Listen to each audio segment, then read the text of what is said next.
Saya berposisi hari ini adalah menjadi keluarga barunya Dede yang tugas saya adalah menjaga Dede sampai seluruh kesaksiannya selesai nanti di sidang PK dan kesaksian di Bareskrim. Oke, kemudian tujuan mendatangi LPSK ini bersama Dede apa sih, Pak? Ya, meminta perlindungan LPSK karena Dede adalah saksi yang memiliki peran yang sangat kunci dari lahirnya 8 terpidana. Kan peristiwanya begini, saya bukan pengamat hukum ya, hanya menyampaikan fakta dan data yang saya temui. Bahwa terpidana sebanyak 8 orang itu, kan alat buktinya sampai hari ini nggak ada. Tetapi mereka hanya memiliki kesaksian. Kesaksiannya kan dari 3 orang tuh kesaksiannya. 1 kesaksian Aep, 2 kesaksian Dede, yang ketiga kesaksian Liga Akbar. Liga Akbar sudah nyabut lebih dulu. Kemudian sekarang Dede datang untuk menyampaikan peristiwa yang sebenarnya.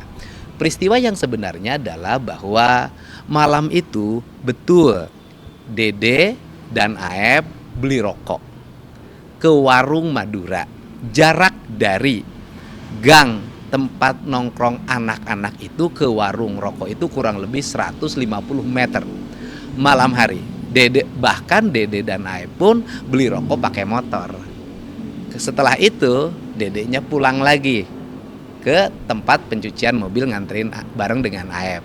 Setelah itu Dede pulang dan Dede mengatakan selama peristiwa beli rokok bolak-balik tidak ada anak-anak nongkrong, apalagi pelemparan, pengejaran itu tidak ada.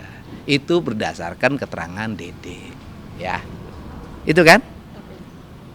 Apalagi? Saat ini Dedenya di mana, masih di dalam atau gimana? Dedenya masih di dalam untuk menyelesaikan berbagai penjelasan latar belakang kesaksiannya sehingga nanti mudah-mudahan segera mendapat perlindungan dari LPSK. Oke, berarti Kang Dede ini memang dari awal mengikuti dan mengawal kasus ini ya? Sebenarnya tidak mengawal, karena kan saya bukan petugas pengawalan. Tetapi saya menyajikan data-data yang saya temui. Kalau dengan sampai hari ini mungkin sudah ada hampir 130 tayangan ya yang saya sajikan secara runut, dan itu ternyata semakin menuju ke arah semakin terangnya masalah ini. Tinggal nanti dari masalah ini itu tinggal nanti dilihat siapa sih yang kena prank gitu loh, gitu aja. Saya katakan nantilah, nanti saya jelasin terakhir setelah nanti kan hari ini saya ke Mabes Polri juga nanti dampingin. Setelah nanti dari Mabes Polri saya akan memberikan penjelasan lebih lanjut. Ya. Oke, makasih. Ya itu yang didampingi oleh kuasa hukum Peradi. Ya. Kuasa hukum Peradinya kan nanti ada 2. Nah kan Dede ini kan terlapor. Kan tidak mungkin yang terlapor didampingi sama yang melaporkan kan, jadi nanti yang mendampingi adalah pihak lain. Tapi yang bagaimanapun Dede adalah orang yang hari ini menjadi kesatria, mau berbicara secara terbuka, dan niat dia cuma satu, ingin menyelamatkan 7 terpidana yang masih di dalam untuk segera keluar.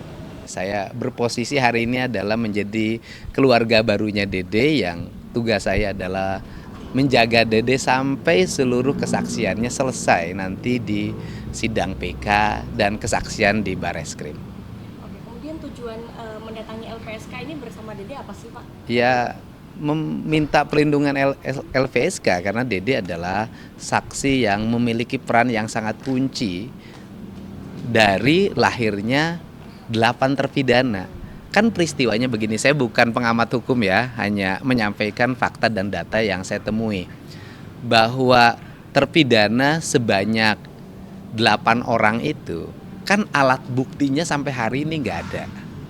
Tetapi mereka hanya memiliki kesaksian. Kesaksiannya kan dari 3 orang tuh kesaksiannya. 1 kesaksian Aep, 2 kesaksian Dede, yang ketiga kesaksian Liga Akbar. Liga Akbar sudah nyabut lebih dulu. Kemudian sekarang Dede datang untuk menyampaikan peristiwa yang sebenarnya. Peristiwa yang sebenarnya adalah bahwa malam itu betul Dede dan Aep beli rokok ke warung Madura. Jarak dari gang tempat nongkrong anak-anak itu ke warung rokok itu kurang lebih 150 meter malam hari. Bahkan Dede dan Aep pun beli rokok pakai motor. Setelah itu Dedenya pulang lagi ke tempat pencucian mobil nganterin bareng dengan Aep. Setelah itu Dede pulang dan Dede mengatakan selama peristiwa beli rokok bolak-balik tidak ada anak-anak nongkrong, apalagi pelemparan, pengejaran itu tidak ada. Itu berdasarkan keterangan Dede, ya. Itu kan? Apalagi? Saat ini dedenya di mana, masih di dalam atau gimana? Dedenya masih di dalam untuk menyelesaikan berbagai penjelasan latar belakang kesaksiannya sehingga nanti mudah-mudahan segera mendapat perlindungan dari LPSK. Oke, berarti Kang Dede ini memang dari awal mengikuti dan mengawal kasus ini ya? Sebenarnya tidak mengawal, karena kan saya bukan petugas pengawalan. Tetapi saya menyajikan data-data yang saya temui. Kalau dengan sampai hari ini mungkin sudah ada hampir 130 tayangan ya yang saya sajikan secara runut, dan itu ternyata semakin menuju ke arah semakin terangnya masalah ini. Tinggal nanti dari masalah ini itu tinggal nanti dilihat siapa sih yang kena prank gitu loh, gitu aja. Saya katakan nanti saya jelasin terakhir setelah nanti kan hari ini saya ke Mabespori juga nanti dampingin. Setelah nanti dari Mabespori saya akan memberikan penjelasan lebih lanjut. Ya, oke, makasih. Ya itu didampingi oleh kuasa hukum Peradi. Ya, kuasa hukum Peradinya kan nanti ada 2. Nah kan Dede ini kan terlapor, kan tidak mungkin yang terlapor didampingi sama yang melaporkan kan. Jadi nanti yang mendampingi adalah pihak lain. Tapi yang bagaimanapun Dede adalah orang yang hari ini menjadi kesatria, mau berbicara secara terbuka. Dan niat dia cuma satu, ingin menyelamatkan 7 terpidana yang masih di dalam untuk segera keluar.